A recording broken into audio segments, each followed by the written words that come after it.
I used to think the scariest thing about a sleepover was waking up first and having nothing to do while everyone else slept. But after what happened at Leo's place last Saturday, I'd give anything to go back to that kind of boredom. We all have that one friend who lives in a house that feels like it's holding its breath, a place where the shadows seem a little too heavy and the hallways a little too long. That was Leo's house. He called us on Friday and said his parents were out of town, leaving him the keys to the old estate on the edge of Blackwood Creek.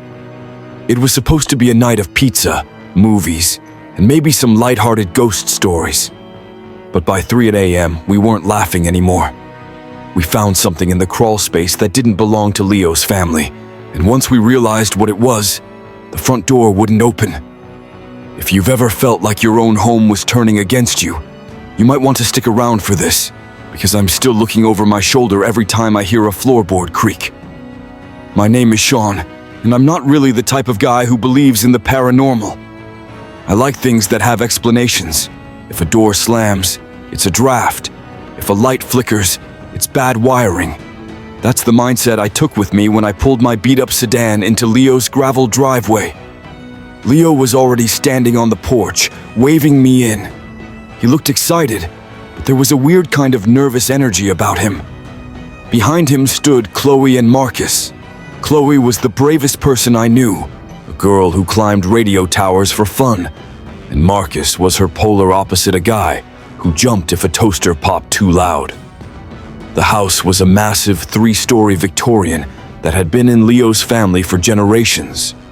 It had those wraparound porches and windows that looked like eyes. As soon as I stepped inside, the air felt different. It was cold, but not the kind of cold you get from an air conditioner. It was a heavy, damp chill that seemed to sink into your bones. We dropped our sleeping bags in the living room, which was filled with old furniture covered in white sheets, making the whole place look like a graveyard of couches. We started the night normally. We ordered 3 large pizzas and sat on the floor, passing around a controller and playing games. For a few hours, it felt like any other sleepover. But as the sun went down and the woods surrounding the house turned pitch black, the vibe shifted. Leo started telling us about the locked room on the 3rd floor. He said his grandfather had forbidden anyone from entering it, and even now his parents kept it bolted shut. He laughed it off, saying it was probably just full of old tax documents, but Marcus didn't look convinced. Around midnight, we decided to play a game of hide and seek in the dark. It sounds childish, but in a house that big, it's actually terrifying. I was the seeker first. I counted to 60 in the kitchen, listening to the house groan. When I finished, the silence was absolute. I walked into the hallway, using my phone's flashlight to guide the way. I checked the coat closet, nothing. I checked behind the heavy velvet curtains in the dining room, nothing. Then I heard it, a soft, rhythmic thumping coming from the ceiling. It sounded like someone was dragging something heavy across the floor, directly above me. I assumed it was Chloe trying to mess with me. I headed up the stairs, the wood groaning under every step I took. When I reached the 2nd floor landing, I saw Marcus huddled in a corner near the bathroom. He looked pale. He pointed a shaking finger toward the spiral staircase that led to the 3rd floor. He whispered that he'd seen a door open up there. Not just any door, but the locked room. We called out for Leo and Chloe, and they appeared from the other side of the hallway, looking just as confused as we were. None of them had been on the 3rd floor. We stood there as a group, the 4 of us, looking up into the darkness of the top level. That's when the smell hit us. It was a cloying, sweet scent, like rotting flowers and old copper. Against our better judgment, we went up. We found the locked room, and Leo was right, the heavy iron bolt had been slid back. The door was cracked open just an inch. Chloe, being the one with the most guts, pushed it open. The room was empty of furniture. The walls were covered in handwritten notes, thousands of them, taped to every square inch of the wallpaper. They weren't letters, they were names. Thousands of names, dates, and times. As I scanned the wall, My heart dropped into my stomach. I found a note near the window. It had today's date on it.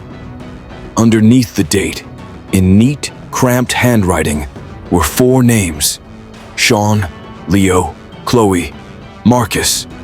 And next to our names was a single word: arrival. We didn't wait to see what else was in that room. We scrambled back down the stairs, tripping over each other in a blind panic. We grabbed our bags and ran for the front door. But when Leo grabbed the handle, it wouldn't budge. It wasn't just locked. It felt like it was welded shut. We tried the windows, but they were reinforced with some kind of plexiglass we hadn't noticed before. We were trapped.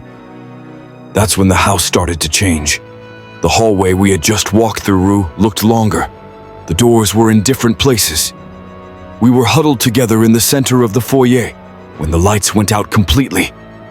In the darkness, we heard a voice. It wasn't a ghost's voice. It was a human voice, low and raspy, coming from the kitchen.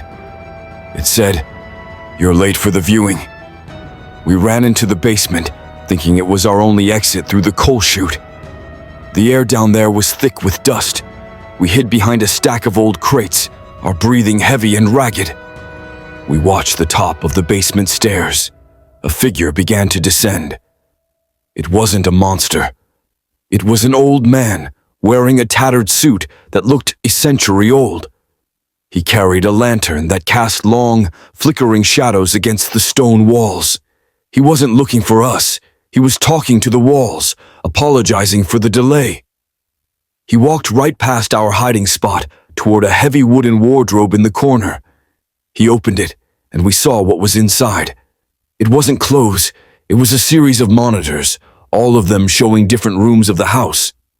We watched as the screen labeled basement showed the 4 of us, cowering behind the crates.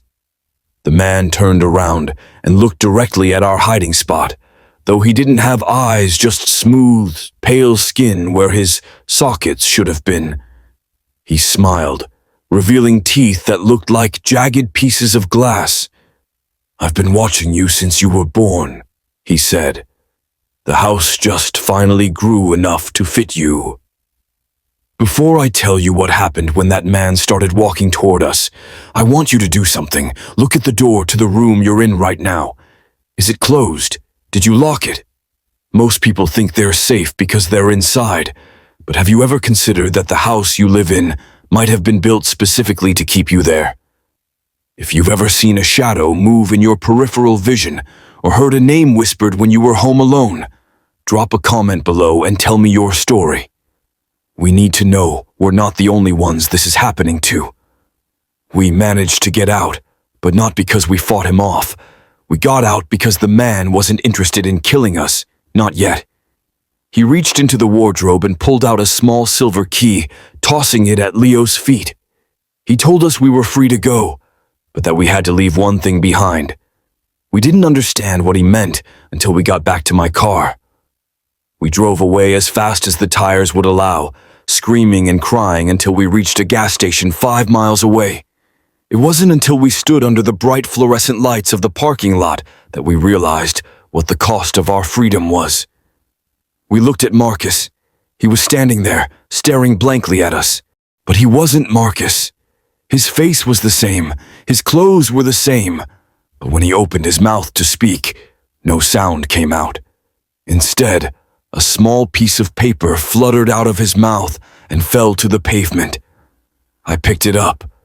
It was a note, written in that same cramped handwriting we saw on the 3rd floor.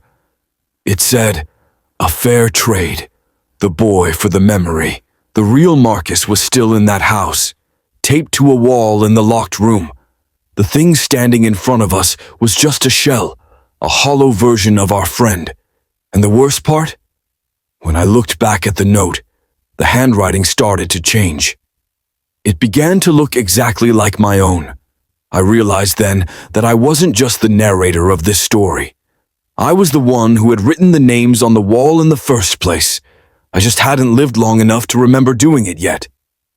The drive home was the quietest hour of my life.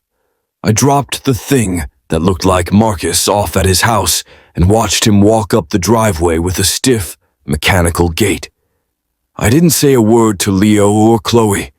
What was there to say? We were all looking at our hands, wondering if they were actually ours, or if we were just next in line to be replaced. Now I spend my nights sitting at my desk with a pen and a stack of sticky notes. I don't want to write, but my hand moves on its own, scrawling names of people I haven't even met yet. I can feel the house around me beginning to change, the hallways stretching just a little bit longer every time I blink. I'm starting to realize that the estate wasn't just a building, it was a blueprint. And according to the notes I'm writing tonight, I'm supposed to invite you over next Friday.